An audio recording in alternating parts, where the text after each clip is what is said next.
এই তরুণ নেতারা এটা জেনে আরো চেতে গেছেন যখন এখন তারা দেখেন যে যাদেরকে তারা ক্ষমতায় বসিয়েছেন, ওই ডক্টর মোহাম্মদ ইউনূস থেকে শুরু করে সবার বিদেশি পাসপোর্ট আছে, সবার ছেলেমেয়েরা বিদেশে পড়ালেখা করে, না হলে বিদেশে থিতু, মানে প্রায় সবার, আর না হলে সকলেই এক রকমের বিদেশে যে কোনো মুহূর্তে চলে যাওয়ার মতো আন্তর্জাতিক কানেকশন তাদের আছে। কাজে তারা আখের গুছিয়ে যতটা পরিষ্কার করে নিতে পেরেছেন বিদেশে, এবং যেরকম একটা আরামের নিশ্চিন্ত মানে ছেলে মেয়ে নাতি নাতনির জীবন তারা যাপন করতে পারবেন যেই মাত্র ইউনূস সরকারের পতন হবে, এটা তো তাদের ক্ষেত্রে ঘটবে না। নাহিদ ইসলাম একটা বেসরকারি টেলিভিশনে গিয়ে উপদেষ্টাদের অনেকেই সেফ এক্সিট খুঁজছেন এবং এই তরুণ নেতারা প্রতারিত হয়েছেন, সুশীল সমাজের প্রতিনিধি, রাজনীতিবিদ এদেরকে বিশ্বাস করে এ ধরনের মন্তব্য করার পর থেকে সেফ এক্সিট নিয়ে আলোচনাটা একেবারে জিইয়ে রেখেছেন যেন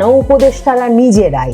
মানে এমন একটা সময়ে যখন সেনাবাহিনীর সঙ্গে অস্বস্তিটা এমন পর্যায়ে গেছে হঠাৎ করেই, যে মনে হচ্ছে ক্যান্টনমেন্টের ভেতর কিছু একটা বোধহয় ঘটেই যাবে, সেনাবাহিনী হয়তো ইউনূস সরকারের এক রকমের পতনের কারণ হবে বা পতন ঘটিয়ে একে নড়বড়ে করে তোলার কারণ নিশ্চিতভাবে হবে, এসব জল্পনা যখন তুঙ্গে, তার আগে থেকেই এই আলোচনাগুলো শুরু হয়েছে যে এই সরকার বোধহয় আর বেশি দিন নাই, কারণ এই সরকারের একেবারে ঘনিষ্ঠ ব্যক্তি নাহিদ ইসলাম স্বয়ং সংবাদ মাধ্যমে গিয়ে সাক্ষাৎকার দিয়ে বলার প্রয়োজন বোধ করছেন যে উপদেষ্টারা সেফ এক্সিট খুঁজে বসে আছেন। এর মধ্যে আওয়ামী লীগের কোনো অ্যাক্টিভিস্ট খুব কনফিডেন্সের সঙ্গে, আত্মবিশ্বাসের সঙ্গে সামাজিক যোগাযোগ মাধ্যমে এই খবর ছড়িয়ে দিয়েছেন যে কেউ কেউ নাকি রীতিমতো আওয়ামী লীগ সভানেত্রী সাবেক প্রধানমন্ত্রী শেখ হাসিনার সঙ্গে যোগাযোগ করছেন যে শেখ হাসিনা তাদেরকে ইউনূস সরকারের পতন হয়ে গেলে, কারণ এই ব্যাপারটা আবার সবাই পরিষ্কার বোঝেন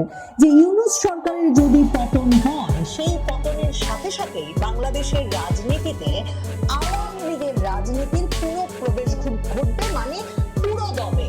আওয়ামী লীগ তো এর মধ্যেও সক্রিয় আছে, মিছিল মিটিং করছে, গ্রেফতার হচ্ছে, মিছিল করছে, গ্রেফতার হচ্ছে, কিন্তু এটাও নিশ্চিত যে ইউনূস সরকারের পতন হলে মানে শেখ হাসিনার দলকে একেবারে রাজপথে নেমে আসা থেকে কেউ রক্ষা করতে পারবে না। কাজেই একদল অ্যাক্টিভিস্ট আওয়ামী লীগ সমর্থক এমন খবর ছড়িয়ে দিয়েছেন যে এই উপদেষ্টাদের কেউ কেউ নাকি শেখ হাসিনার সঙ্গেও এক রকমের সেফ এক্সিট নিয়ে আলাপ করছেন।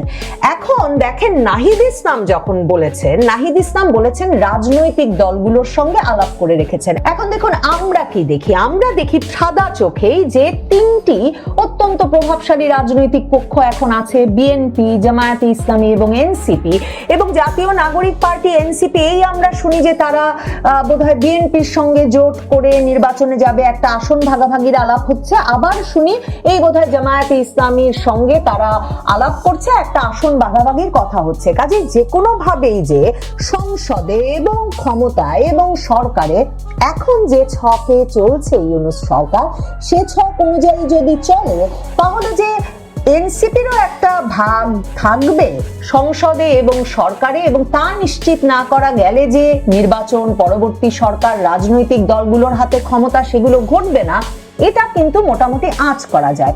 তাহলে ভাবুন তো যে যেসব উপদেষ্টারা সেফ এক্সিট নিয়ে আলাপ করছেন বলে বলছেন নাহিদ ইসলাম রাজনৈতিক দলগুলোর সঙ্গে, সেই রাজনৈতিক দলগুলোর মধ্যে এনসিপি নাই কেন? তাহলে কার সাথে আলাপ করছেন? মানে শুধুই বিএনপি জামায়াতের সাথে, নাকি নাহিদ ইসলামও জানেন যে কোন উপদেষ্টা এমনকি আওয়ামী লীগের সাথে আলাপ করছেন? দেখেন, সুশীল সমাজের প্রতিনিধি, এনজিও নেতৃবৃন্দকে বিশ্বাস করা ঠিক হয় নাই।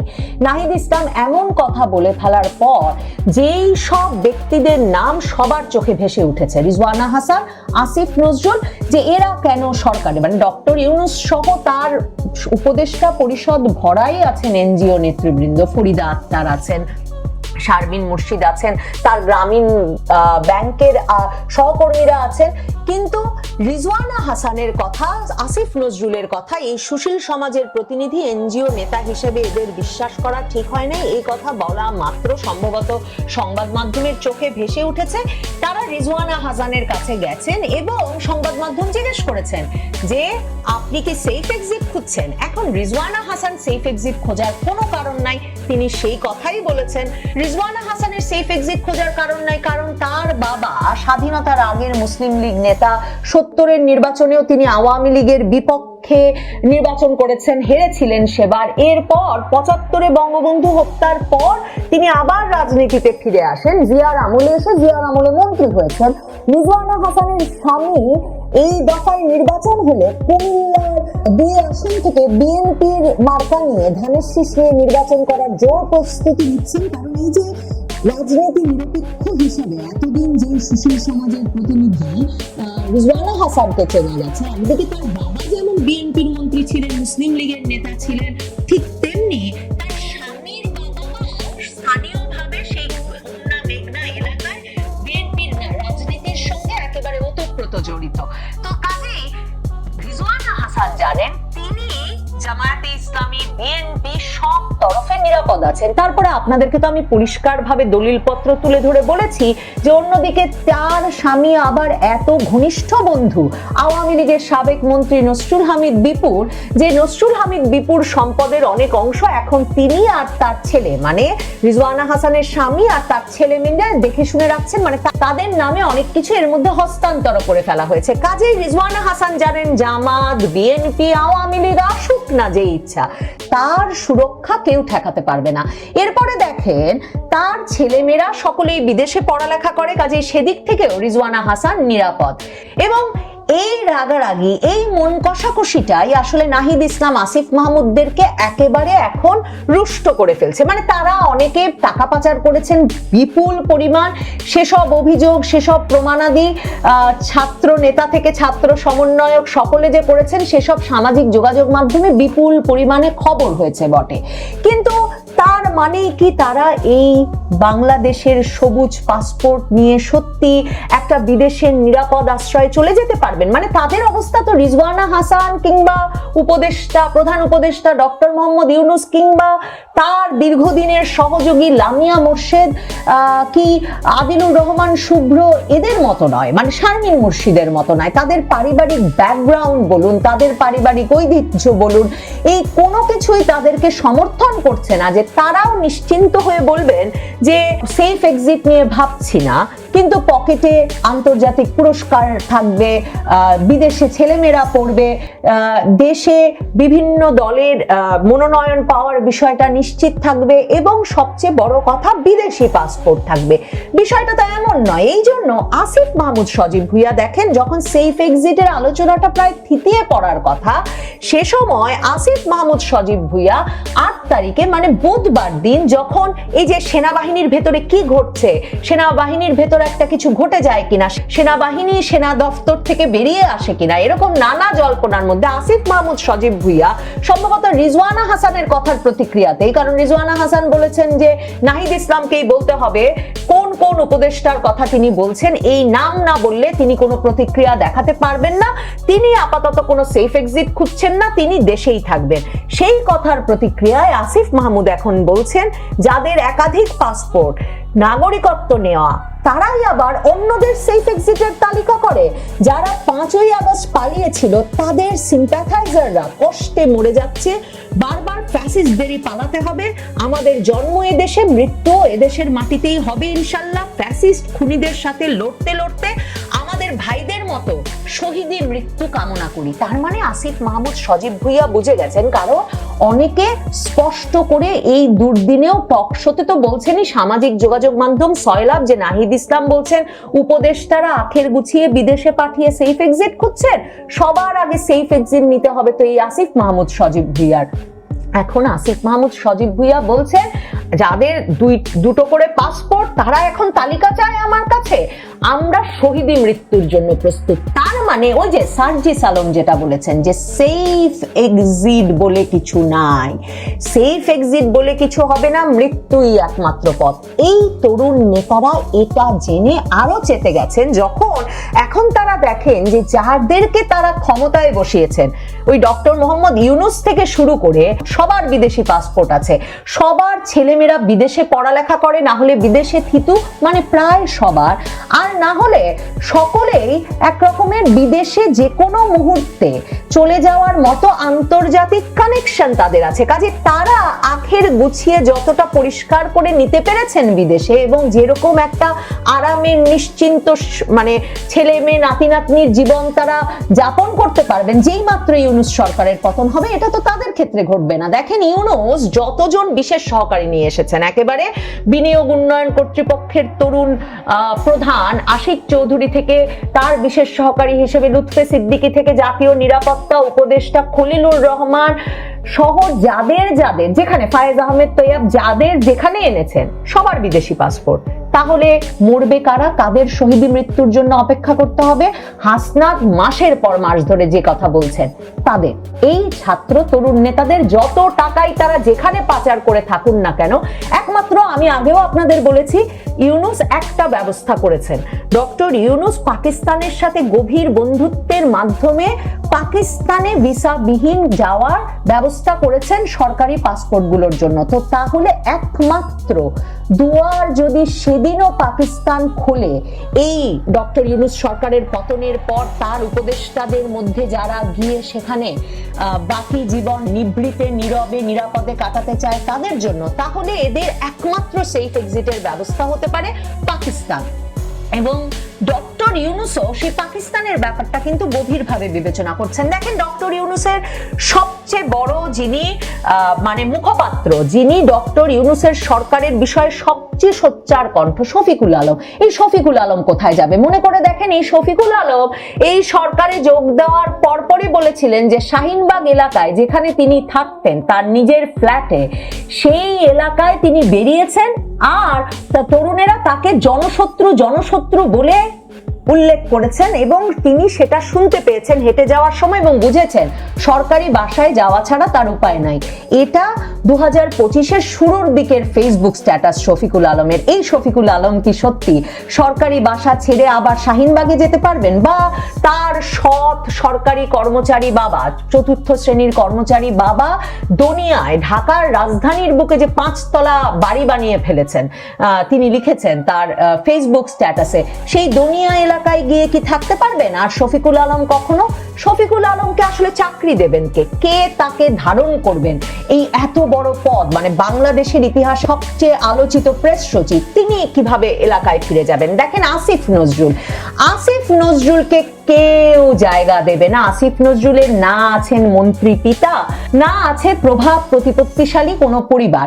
হুমায়ুন আহমেদের মেয়ের জামাই হিসেবে পরিচিতই পেয়েছেন বটে তিনি, কিন্তু সেটা বিএনপি জামায়াত সরকার এলে তাকে কোনো বিশেষ সুবিধা দেবে ভাববার কারণ নাই, কারণ বিএনপি জামায়াত দুই দলই তার উপরে নানা কারণে রুষ্ট। বিএনপির ঘেঁষা হিসেবে, সুশীল সমাজের প্রতিনিধি হিসেবে তিনি ব্যাপক পরিচিতি পেয়ে কিন্তু ওয়াকারের এত কাছের হয়ে উঠলেন যে সেনাপ্রধান ওয়াকার রীতিমতো 3 তারিখ থেকেই তার সঙ্গে আলাপ আলোচনা করছিলেন যে কাকে সরকারে নেওয়া যাবে, কোন কোন রাজনৈতিক দলকে ডাকতে হবে, এসব বিষয়ে মানিয়ে সেনাপ্রধান ওয়াকারুজ্জামান আসিফ নজরুলকে কতটা প্রভাবশালী ভেবে কতটা প্রভাব বিস্তারের সুযোগ দিয়েছেন একবার ভাবুন। সেই আসিফ নজরুল ক্ষমতায় এসে বিএনপির পক্ষে কোনো কাজ করেছেন বলে বিএনপির নেতৃবৃন্দ, একেবারে শীর্ষস্থানীয় নেতৃবৃন্দ থেকে তরুণ নেতা ইশরাক কেউ মনে করেন না।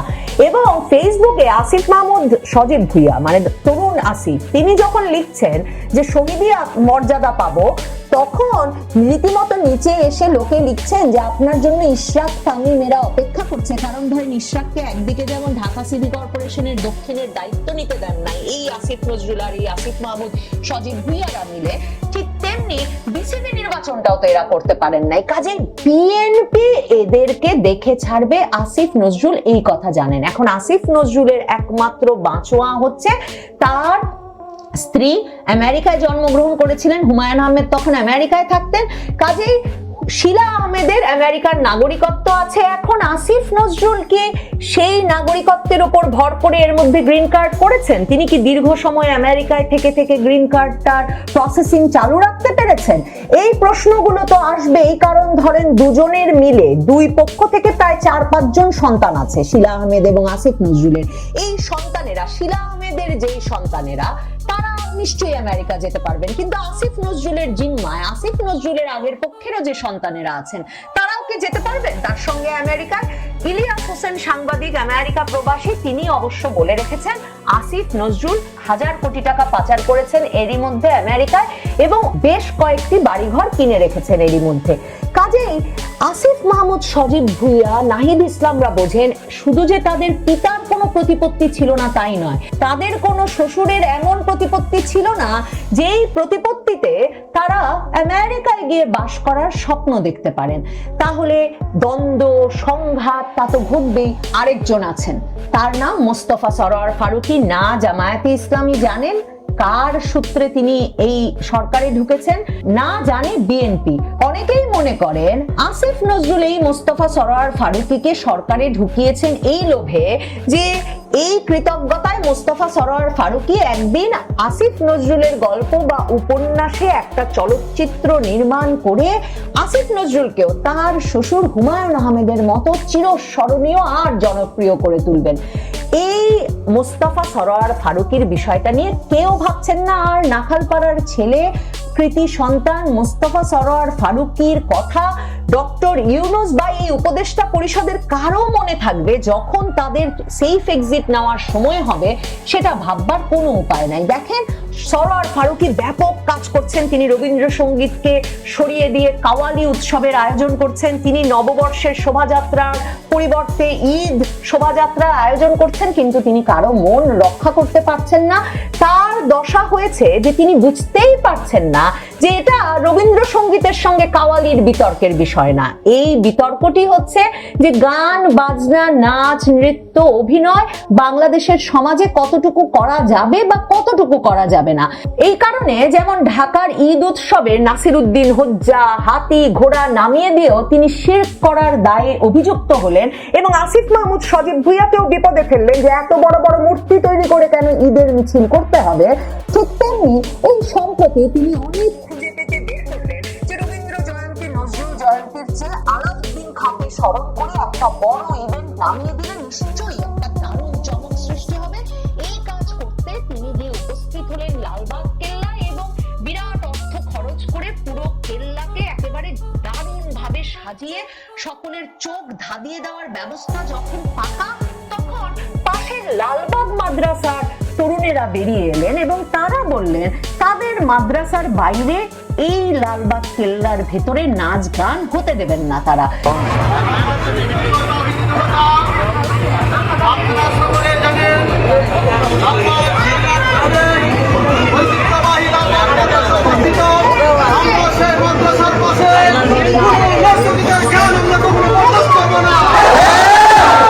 এরপর পুলিশ, সেনাবাহিনী প্রহরায় মোস্তফা সরোয়ার ফারুকী করিয়ে আনতে পেরেছেন বটে তার আলাউদ্দিন খাঁ স্মরণ উৎসব, কিন্তু মোস্তফা সরোয়ার ফারুকী ঠিকই বুঝতে পারছেন যে সারা বাংলাদেশ জুড়ে তার ভাই বেরাদরদের নাটক করা বন্ধ, সিনেমা বানানো বন্ধ, নাটকের শুটিং বন্ধ, থিয়েটারের মঞ্চায়ন বন্ধ। সারা বাংলাদেশ জুড়ে অভিনেতা অভিনেত্রীরা কোথাও গিয়ে একটা শোরুম ওপেন করবেন সে সুযোগও নাই। তিনি ব্যস্ত আছেন ডক্টর ইউনূস সরকারকে খুশি রেখে তার মন্ত্রিত্বটা কোনো রকমে বজায় রাখতে। কিন্তু যেদিন ইউনূস সরকার পড়বেন সেদিন যারা যারা সবার আগে মহা বিপদে পড়বেন তার একেবারে তালিকার উপর দিকেই থাকতে হবে হয়তো এই মোস্তফা সরোয়ার ফারুকীকেও। সাধারণ মানুষ সামাজিক যোগাযোগ মাধ্যমে আড্ডায় এই নামগুলো খুঁজছে যে কোন নামগুলো ইউনূস সরকারের পতনের পর সবচেয়ে বড় বিপদে পড়বে। এই তরুণেরা তো পড়বেন বটেই, কিন্তু যারা শহীদ হতে নয় বরং স্মরণীয় হতে আর লুটপাট করে খেতে মন্ত্রী হয়েছিলেন, সেই সুশীল সমাজের প্রতিনিধি, সেই সব অধ্যাপক, এনজিও নেতা, চলচ্চিত্র নির্মাতা, তাদের যে কি দশা হবে, আর কাকে কাকে যে শফিকুল আলমের মতো পাড়ায় ঢোকার চেষ্টা করলেই জনশত্রু বলে ধাওয়া খেতে হবে, এই জল্পনা, এই আলাপ খুব জোরে সোরে উপদেষ্টাদের মধ্যে যেমন চলছে।